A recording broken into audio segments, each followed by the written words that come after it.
मध्य प्रदेश और छत्तीसगढ़ सहित 5 राज्यों में चुनावी बिगुल बजते ही आदर्श आचार संहिता लागू हो गई है। अब सवाल यह है कि आदर्श आचार संहिता आखिर है क्या, इसके लगने या ना लगने से क्या होता है, कौन से काम जारी रहते हैं, किन कामों पर रोक लग जाती है, इन तमाम सवालों का जवाब इस रिपोर्ट में जानिए।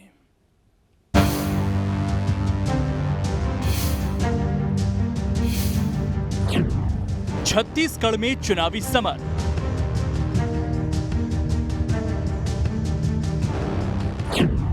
आचार संहिता का क्या होगा असर? जी हां, चुनाव आयोग ने सोमवार को मध्य प्रदेश, राजस्थान, छत्तीसगढ़, तेलंगाना और मिजोरम में विधानसभा चुनाव की तारीखों का ऐलान कर दिया और इसके साथ ही अब इन सभी राज्यों में आदर्श आचार संहिता लग गई है। मतलब अब चुनाव आयोग के कई ऐसे दिशा निर्देश हैं जिनका पॉलिटिकल पार्टियों को पालन करना होगा। सबसे पहले जानते हैं आदर्श आचार संहिता लगने के बाद कौन कौन से काम रुक जाएंगे। सरकारी पैसे से सरकार के काम का प्रचार प्रसार। आचार संहिता के बाद विज्ञापन चलाने पर भी रोक रहेगी। सांसद, विधायक लोकल एरिया डेवलपमेंट फंड से राशि जारी नहीं कर सकेंगे। पेंशन फॉर्म जमा नहीं होंगे। नए राशन कार्ड भी नहीं बनाए जा सकते। हथियार रखने के लिए नया आर्म्स लाइसेंस नहीं बनेगा। सरकारी खर्चे पर किसी नेता के आवास पर कोई आयोजन नहीं होंगे। ये तो बात हुई उन कामों की जिन पर आचार संहिता लागू होते ही ब्रेक लग गया। अब बात उनकी जिन पर आचार संहिता का असर नहीं पड़ेगा। इन कामों पर आचार संहिता का असर नहीं। जिस सरकारी योजना पर काम शुरू हो चुका है, पहले से चल रही मनरेगा जैसी योजनाएं जारी रहेंगी। वैसे मंजूर योजनाएं जिसके लिए राशि स्वीकृत हो गई है, डीएल, जाति निवास प्रमाण पत्र, जमीन की रजिस्ट्री जैसे काम, प्रशासनिक अधिकारियों की ट्रांसफर पोस्टिंग चुनाव आयोग के आदेश पर। अब बात मध्य प्रदेश के संदर्भ में करते हैं और जानने की कोशिश करते हैं कि आचार संहिता के दौरान एमपी सरकार की योजनाओं का क्या होगा।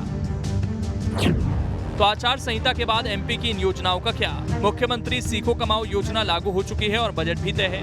अब सरकार योजना में नया बदलाव नहीं कर पाएगी। लाडली बहना योजना पहले से लागू, आचार संहिता का असर नहीं।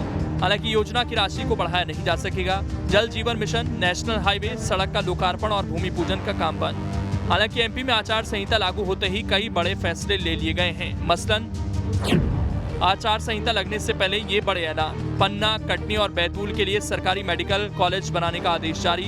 भोपाल से जबलपुर तक चलने वाली वंदे भारत अब सतना होते हुए रीवा तक जाएगी। 6 अक्टूबर को भोपाल में 53,000 करोड़ के 14,000 कामों का भूमि पूजन और लोकार्पण। 5 अक्टूबर को महाकाल लोक के दूसरे फेज के करीब 250 करोड़ के काम का लोकार्पण। तो अब आचार संहिता के बाद तो कुछ भी ऐसा हो नहीं सकता जो वोटर को प्रभावित कर सकता हो। ना तो उद्घाटन हो सकता है, ना शिलान्यास हो सकता है, ना नई घोषणाएं हो सकती हैं। अब तो जो राजनीतिक क्रियाकलाप हैं, आप प्रचार करिए, प्रचार का खर्चा बताना पड़ेगा आपको। अभी पार्टी के खर्चे में जाएगा।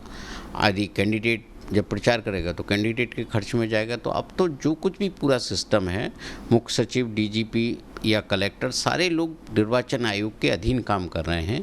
अब वो सरकार के अधीन नहीं है, इसलिए उनको जो भी पालन करना है निर्वाचन आयोग के निर्देशों का पालन करना है। उधर चुनावी बेला पर होने वाली घोषणाओं को लेकर कांग्रेस और बीजेपी में सियासत भी खूब हो रही है।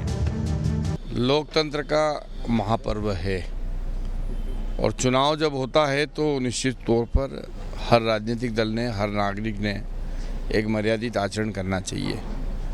तो चुनाव की आचार संहिता लग चुकी है और निश्चित तौर पर भारतीय जनता पार्टी तो अपनी मर्यादा में रहकर चुनाव में भाग लेने का काम करती है।